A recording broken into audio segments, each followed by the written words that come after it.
네, 그란데 TV 오늘 시간에 제가 좀 말씀을 드리려고 하는 것은 이 채용 장면 전체, 그러니까 채용의 어떤 프로세스, 단계별 프로세스를 통해 가지고 우리 지원자들께서 구체적으로 무엇을 대표적으로 이렇게 무엇을 어필하고 드러내야 되는가. 그래서 제가 이제 예전에 결국은 본인 스스로 답변할 수밖에 없는 7가지 요소라고 이렇게 정의를 내린 바가 있습니다. 첫 번째가 강력한 동기입니다. 동기라고 하는 것은 어떤 일을 하게끔 만든 그 단초가 되는 뭐 사건이라든지 이벤트 이런 것이 어떤 것이 있었냐라고 하는 것이죠. 그러니까 영역 연구를 하는 사람들은 이런 예시를 많이 듭니다. 치과 의사. 당신은 왜 치과 의사가 되려고 했는가?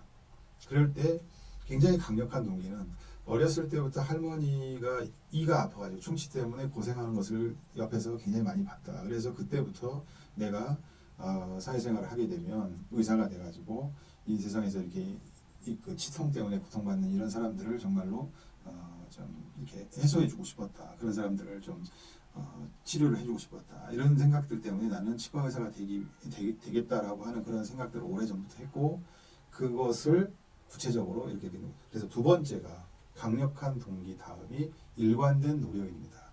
동기가 그렇게 강력하면 그 이후에 흔들림 없이 그쪽 방향으로 해서 일관되게 노력을 했을 것이라는 얘기인 거죠. 그래서 관련된 어떤 자격증을 딸 수도 있고 뭐 어떤 그 학교 교육을 그쪽으로 전공을 할 수도 있고 이런 것이겠죠. 일관된 노력을 그 지원자분들이 이게 딱 정해놓고 어떤 분야로 내가 진출을 해야겠다라고 일찌감치 정해놓고 이렇게 하면 굉장히 좋겠지만 그렇지 않은 경우들도 많이 있습니다. 그래서 그런 경우에는 굉장히 다양한 여러 가지 경험들을 좀 그쪽의 포커스에 맞춰서 좀 뭐 거짓말을 하라는 것이 아니라 약간 이렇게 각색을 하고 재정립을 해서 일관되게 내가 그쪽 방향으로 꾸준하게 관심을 갖고 여러 가지 뭐 강연이나 교육이나 뭐 서적이나 이런 것들을 통해 가지고 내가 그쪽 분야의 어떤 내 관심을 좀 더 이렇게 강화하고 그 좀 더 다가가려고 하는 가까워지려고 하는 그런 노력을 했다라고 하는 것을 보여주면 될 것 같습니다. 세 번째가 내가 그것에 매우 적합한 성향이다라고 하는 것을 보여줄 필요가 있습니다. 이것은 저희들 그 그란데 채널에서 제공하고 있는 다른 그 영상을 보시면 그 인성검사라든지 직무인성검사죠. 직무인성검사 이런 것들을 통해 가지고 내가 어떤 성향이고 어떤 강점을 가지고 있다 성향상에 이런 것들을 한번 체크해 보시면 굉장히 도움이 될 겁니다. 그래서 거기에 나와 있는 그런 것들을 적극적으로 어필을 해가지고 첫 번째 강력한 동기, 두 번째 일관된 노력, 세 번째 적합한 성향이다라고 하는 것을 보여줄 필요가 있습니다. 적합한 성향이 아니면 아무리 내가 마음은 그러더라도 내가 이걸 얼마든지 할 수 있다. 그리고 내가 굉장히 꾸준히 노력을 해왔다.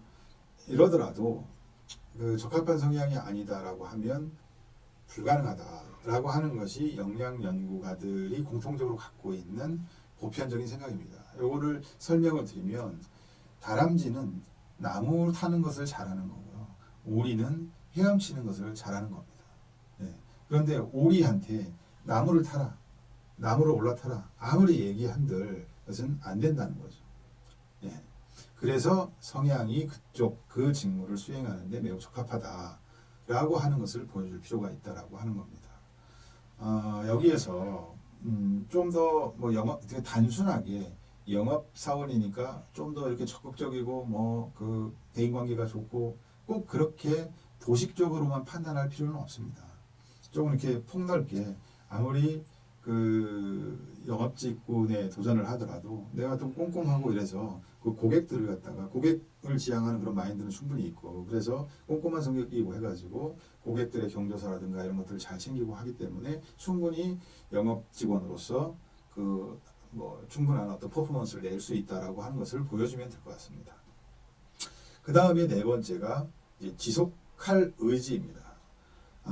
앞서도 말씀드렸지만 이 사람이 그렇게 뽑아놨는데 조금 있다가 뭐 한두 달 지나서 이거 뭐 저하고 안 맞는 것 같습니다. 이렇게 나가 버리게 되면 가장 낭패를 보게 되기 때문에 이 사람이 그것을 한번 이렇게 기회가 주어지면 지속적으로 그것을 해나갈 의지가 있는가라고 하는 것을 굉장히 중요하게 바라보고 당락의 판단 근거로 삼는다라고 하는 겁니다.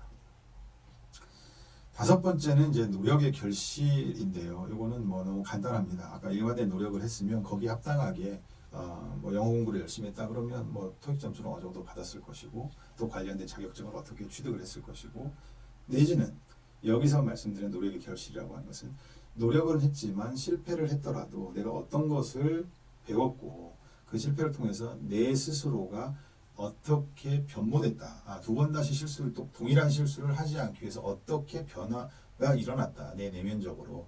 이게 바로 결실이다라고 하는 겁니다. 노력한 결과로서 얻어지는 결실. 네. 여섯 번째는 함께 하려고 하는 헌신입니다.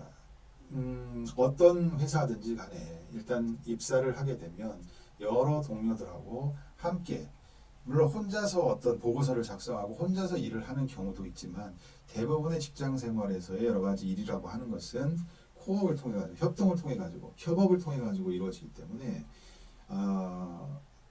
이제 그 팀워크가 굉장히 중요한데 여기에서 중요한 건 뭐냐면은 나는 팀워크를 잘합니다. 이거는 뭐 말로는 그렇게 할 수 있습니다. 그렇지만 정말로 이제 그 팀워크가 좋고 이런 사람은 자기가 조금 양보를 한다거나 자기가 좀 희생을 한다거나 자기가 조금 헌신을 한다. 그래서 뭔가 내가 양보를 하지 않고 내가 마이너스를 취하지 않고서는 협업이 잘 안 되는 경우가 굉장히 많습니다. 말로는 뭐 서로가 윈윈하고 뭐 이렇게 얘기를 하지만 대부분의 경우에는 누군가가 좀 총대를 매주고 좀 이번에는 뭐 저기 김대리가 좀 양보를 하고 이렇게 그 뭔가 함께 하려고 하는 헌신의 어떤 자세를 가지고 누군가가 거기 동참해 주지 않으면은 이 협업이나 그 팀워크 발이라고 하는 것이 그렇게 쉽게 이루어지지가 않는다라고 하는 겁니다. 그래서 함께하는 헌신이라고 하는 것은 헌신이 있는가 없는가 이 부분을 굉장히 중요하게 바라보게 돼 있다라고 하는 것이고요. 마지막으로 이루려고 하는 꿈입니다. 비전이죠. 네. 개인적으로 어떤 모습을 어떤 상태를 달성하고 싶은 것인가. 그런 거는 뭐 자기계발 서적을 통해서 많이 이렇게 나오지 않습니까? 그런 구체적인 또 이렇게 문서화되어 있는 비전을 갖고 있는 사람하고 그렇지 않은 사람은 나중에 이런 그 추적 조사를 해봤더니 성공하는 비율이 그렇게 문서화되어 있고 구체화되어 있는 비전을 갖고 거기에 합당하게 계획을 세우고 실천을 하고 또 전략적으로 어떤 그 변화에 대응을 하고 이런 사람이 성공할 확률이 훨씬 더 높다라고 해서 이루려고 하는 꿈, 비전 이런 것들이 명확하게 있는가 없는가라고 하는 것을 좀 더 이제 제가 세분화시켜서 말씀드리는 7가지 마지막 부분인데 굉장히 중요한 어떤 평가의 잣대로 삼고 있다라고 하는 것이고요. 지금 말씀드린 이 7가지가 결국은 자기소개서가 됐던 면접 상황에서가 됐던 또 어떤 식의 질문이 주어지고 자기소개서 항목이 주어지고 면접 상황에서의 질문이 주어지더라도 결국은 단순하게 얘기하면 초반에 말씀드렸던 왜 여기에 와 있고 어떤 노력을 했고 여기 들어오고 나서 안정적으로 할 거냐 이것을 파악하기 위해서 여러 가지 질문을 하는 거다. 플러스 그걸 좀 더 세분화시켜서 말씀을 드리면 지금 금방 말씀드렸던 7가지에 대해서 파악을 하고 판단을 하려고 하는 겁니다. 그래서 이 사람은 뭐 우수하다 뭐 이렇게 평가를 내리는 거죠. 마지막으로 말씀드리면 여러 가지 그 자기소개서나 면접에서의 평가 지표, 평가 그 어떤 부분들을 평가한다라고 하는 것이 일단은 설계가 돼 있고 그렇게 돼 있습니다. 그렇지만 제가 경험했던 바에 따르면 꼭 그런 평가 지표대로 평가가 이루어지지는 않고요. 결국은 지금 말씀드린 단순하게는 3가지.